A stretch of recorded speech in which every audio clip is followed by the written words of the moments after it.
بہت اچھے ہو گئے ہیں، خاص طور پہ پچھلے ایک سال میں.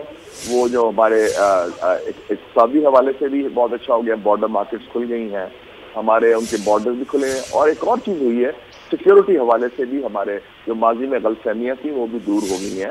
ہمارے جو انٹیلیجنس ادارے ہیں، ہمارے دونوں کی مسلح افواج ہیں، ان کا رابطہ بھی ہے بہت.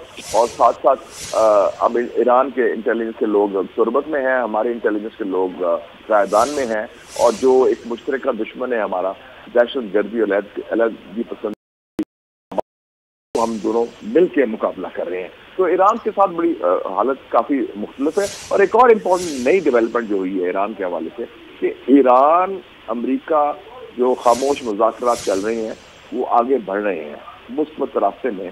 اور اگر انشاءاللہ ایران اور امریکہ کی کوئی نیوکلیر ڈیل ہو جاتی ہے تو پھر تو ساری خطے کی کایا پلٹ جائے گی جیو پولیٹیکل حوالے سے.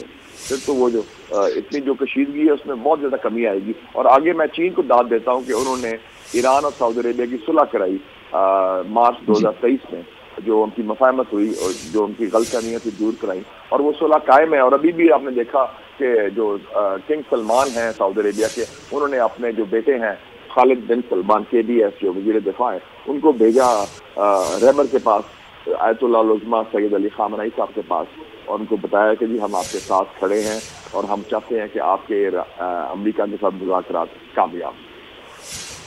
سر ایک بات مجھے اور سمجھائیے گا جو اس وقت میرے ذہن میں آ رہی ہے کہ 65 کی وار میں ہماری اسٹریٹجی یہ تھی کہ ہم نے پہلے ہی حملے میں بھرپور نقصان پہنچایا تھا بھارت کو. اس وقت جو حملے ہوئے مجھے توقع تو تھی بہت سخت جواب ہوگا، لیکن یہ میری توقعات سے بھی زیادہ مجھے نظر آ رہا ہے. آپ فرمائیں کیا یہ آپ کی بھی توقعات سے زیادہ ہے اور یہ وہی اسٹریٹجی ہے جو 65 کی وار میں تھی کہ ہم نے بھرپور حملہ کر کے کمر توڑ دی تھی ان کی فضائیہ کی؟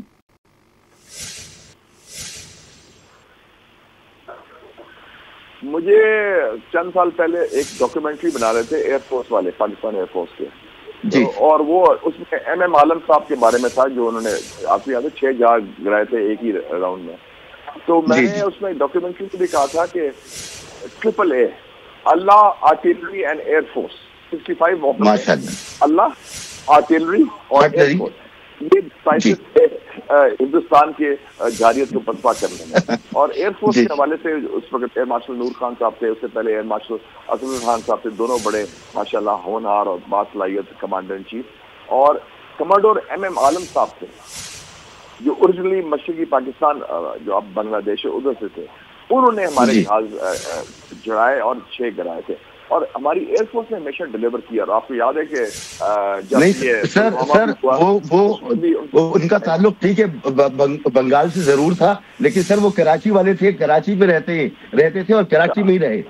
ہم فخر کرتے ہیں سر. ہاں وہ کراچی میں بالکل وفات بھی بری ہوئی تھی جی. تو اس حوالے سے وہ ہمارے وار ہیرو ہیں. اب ایک اور آپ نے دیکھا کہ ہماری وہ ایئر فورس ہے جس نے 2 عرب اسرائیلی جنگوں میں حصہ لیا ہوا ہے. واحد ایئر فورس ہے جو 1967 کی عرب اسرائیلی وار میں کمرڈول جو ہمارے تھے اس کو گروپ کیپٹن، انہوں نے 2 جہاز گرائے جارڈن ایئر فورس کی طرف سے. اور پھر 73 کی جنگ میں عرب اسرائیلی جنگ میں ہمارے جو تھے گروپ کیپٹن ستار صاحب، انہوں نے 2 جہاز سیرین ایئر فورس کی طرف گرائے. تو ہماری ایئر فورس کی جو صلاحیت ہے وہ ساری دنیا مانتی ہے. اور آپ نے دیکھا پلوامہ میں بھی ہم نے ان کے جواب میں 2 جہاز بھی کرا دیے اور ان کے پائلٹ کو پکڑ لیا. اور اب بھی ایئر فورس نے پہلا راؤنڈ میں بھی آپ نے دیکھا کہ 3 رافیل گرائے Su-30 MiG-29. تو جو مجموعی نقصان ہندوستان کو میرے خیال میں اب تک ہوا ہے اٹس اباؤٹ $5 بلین. 5 ارب کا نقصان آج کے راؤنڈ کو ملا لیں تو وہ ہو چکا ہے. ان کا جو ان کا فوجی تنصیبات، اسلحہ، ٹیکنالوجی اور جو اسٹریٹجک انسٹالیشن کو نقصان ہوا ہے. تو آپ دیکھیں کہ جنگ تو بہت مہنگی پڑ گئی ان کو. وہ انہوں نے 70% بھارت اس وقت بغیر بجلی کے ہیں، گھر بغیر بجلی کے، بغیر بجلی کے. تو وہ مجھے یاد آ گیا کہ 1965 میں فیلڈ مارشل ایوب خان نے کہا تھا جب 6 ستمبر 1965 میں حملہ کیا لاہور میں، تو انہوں نے کہا کہ ہندوستان کو معلوم نہیں کہ انہیں کس قوم کو للکارا ہے. اور میں دیکھتا ہوں کہ